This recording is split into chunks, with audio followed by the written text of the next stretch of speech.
In today's City Beat column, something actually very special. We're going to introduce you to a college graduate, but not like all the other college graduates you'll meet at this time of the year. Nita Lelyveld is telling this man's story. His name is Saul Eisler, and he got his degree about a week after his 85th birthday. Nita, this is a great story. Introduce us to Saul.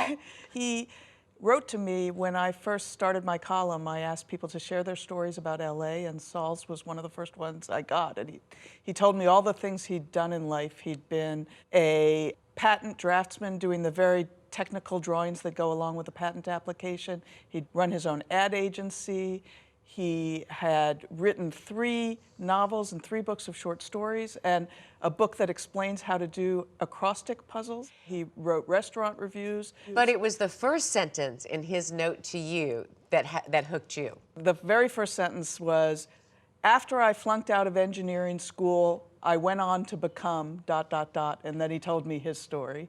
And I just loved the idea of that here was this man telling me, you know, about a bad moment in his life and all that happened afterwards. So he goes to Santa Monica College, and what's he studied, and you know, what is he doing with this all this new knowledge? The first time he went to school, he thought he was going to be a patent attorney, which is what his father was, and it was during an era when you didn't sort of follow your bliss and you did what people thought you should do. And so he was going to follow in his father's footsteps, only he was terrible at math and he was terrible at science, and he hated it. It took him a long time to figure out that he was a really creative person and that he loves words. So the second time around, he took writing courses, he took script writing, he took a rhetoric class, I think, he took a history class. He just had fun doing things that interested him. I love you describing him sitting in the class. He goes and he sits in the very front row, and unlike the other students, no kombucha on the desk. No water bottle. And no laptop, no you know. laptop, but no screen. But very present. Like very he sounds present. like he's been very present for every moment of this experience. And very much one of the kids. He's just got a lot of friends in the classes. One of them came to graduation last night and sat there the whole time, just beaming at him. He really has become one of them. And the greatest thing he says that he got out of his education at Santa Monica College was walking into this extremely diverse, wonderful world where people spoke many different languages and came from many different places. And so there's an 85-year-old guy in your class, no big deal. There's so much diversity, and he just embraced that and loved it. Some of the kids in my class are young enough to be my great-grandchildren. And it's still a great experience for me. The nervousness I felt walking in disappeared immediately, and I became kind of one of them. I don't pretend to be their age or anything like that. I don't dress like them, but I am kind of with them. You can take a look at the picture that's up behind us, which I just think is the happiest photograph I've seen in ages. All of those students look so happy for him. Tell us what was happening in that moment. There was a special moment when Alex Padilla, who was giving the keynote speech, mentioned that there was an 85-year-old graduate in the class, and Saul stood up and raised his cap.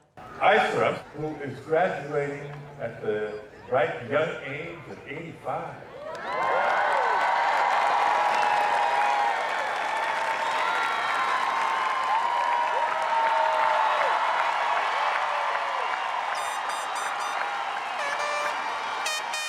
What's his family's reaction? They are thrilled for him. He actually has his eldest daughter is 61, and she just got her 5th degree. Oh my gosh. She missed her own commencement for that degree to go to her father's because it meant so much to him, but they're thrilled for him. They know how much it means to him, and they just think he's a beautiful man who's never stopped learning and never stopped exploring and never stopped finding joy in life. So I ask you again, what is he going to do with all of this newly earned knowledge?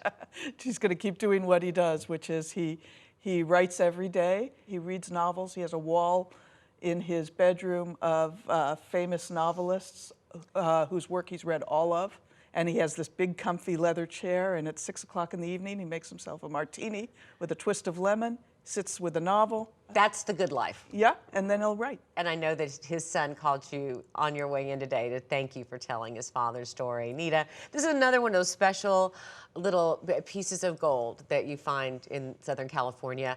Remind people how to reach you if they want to share their own personal stories. They can write to me at citybeat@latimes.com, and this is what happened when someone did. That's right, not just from LA, Orange County, Riverside County, wherever you are in Southern California. Anywhere in the area. Thanks, Nita. Thank you.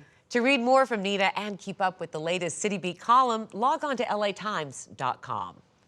In our lifetimes, we accumulate a lot of stuff, and organizing guru Marie Kondo has her ideas for how to declutter our world. But maybe you don't have to get rid of everything that doesn't spark joy.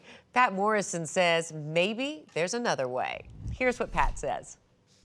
We are stuffed with stuff.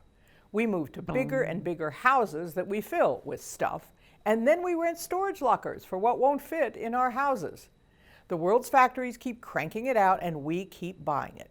Here is one modest suggestion for where to start slowing down this avalanche of supply and demand. Your closet. Fast fashion means a full closet and an empty wallet. Why bother sewing a button back onto a shirt you already have or getting new soles put on old shoes when it's easier just to toss them and buy new ones? Because it's cheap, right? Well, cheap can be more expensive than the price tag shows. Your favorite store doesn't keep a magic lamp in back to conjure up your new purchase. Energy, water, labor, land, that's what fast fashion can cost. When you don't buy new stuff, when you don't fill up your real or virtual shopping cart, that takes pressure off the environment. When you don't buy new stuff, there's no need to cut down more trees or native plants to graze sheep or grow cotton to make your new shirt or sweater. The K-Cup coffee pod inventor himself sometimes feels bad about inventing such a throwaway product. After all, he says it's not like drip coffee is tough to make. This then is my thought. Buy clothes that are already here. You can find them at thrift stores or online resale sites. I mean, sure, it isn't like Macy's. You can't walk into a Salvation Army or a Goodwill store and say, "Do you have this in my size?"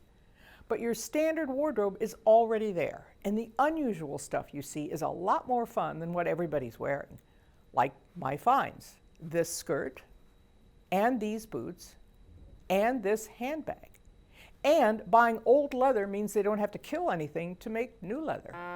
If you're the normcore type or the preppy catalog model, you'll find yourself in these buying spaces too.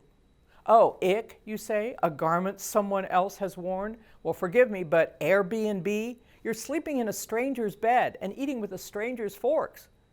Moreover, if that same thrift store shirt or sweater were 40 years older, you'd brag about it as vintage and people would admire your style.